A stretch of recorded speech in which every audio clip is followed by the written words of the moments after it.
الرحمن الرحیم۔ میرے معزز سامعین کرام، کورونا ویکسین کے تیسرے مرحلے کے ٹرائل کا ڈاٹا اب تک جاری نہیں کیا گیا ہے۔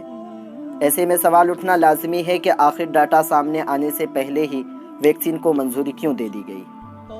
1 جنوری اور 2 جنوری کو بالترتیب کووڈ شیلڈ اور کووڈ ویکسین کو ایمرجنسی استعمال کے لیے منظوری دے دی گئی، اور پھر 3 جنوری کو DCGI یعنی drug control general of India کی بھی منظوری ان دونوں کو مل گئی۔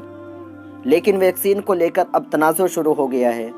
دراصل کووڈ ویکسین کے تیسرے مرحلے کے ٹرائل کا ڈاٹا اب تک جاری نہیں کیا گیا ہے۔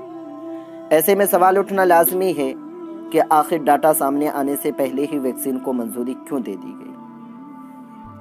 کووڈ ویکسین کو سرکاری ادارہ ICMR Indian council of medical research کے ساتھ مل کر بایوٹیک نے بنایا ہے۔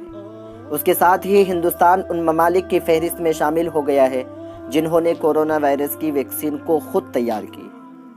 میرے معزز سامعین کرام، بہرحال ویکسین اس وقت اسے 2021 کے فروری یا مارچ میں منظوری دیے جانے کا امکان ظاہر کیا جا رہا تھا، لیکن وقت سے کافی پہلے ایمرجنسی استعمال کے لیے اسے منظوری مل گئی۔ اس پر کئی معزز شخص نے سوال کھڑا کیا ہے۔ کئی سیاسی لیڈران نے بھی ویکسین کے تعلق سے سوال اٹھائے ہیں۔ کانگریس کے سینئر لیڈر ششی نے اپنے ٹویٹ میں اسے غیر دانشمندانہ فیصلہ قرار دیا۔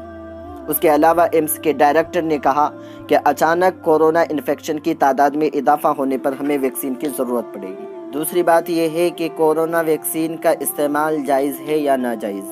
میرے معزز سامعین کرام، یہ ایک خوش آئند پہلو اور اطمینان کی بات ہے کہ بہت جلد اس مہلک وبائی مرض سے تحفظ حاصل ہو جائے گا۔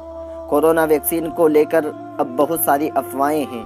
ان میں سے ایک افواہ یہ ہے کہ ویکسین میں خنزیر کی چربی سے اخذ کردہ اجزاء شامل ہیں۔ میرے معزز سامعین کرام، میں آپ کو بتا دوں کہ اسلامی نقطۂ نظر سے خنزیر نجس العین ہے۔ اس بنا پر مسلمانوں میں تشویش اور بے چینی پائی جاتی ہے کہ وہ اس کا استعمال کر سکتے ہیں یا نہیں۔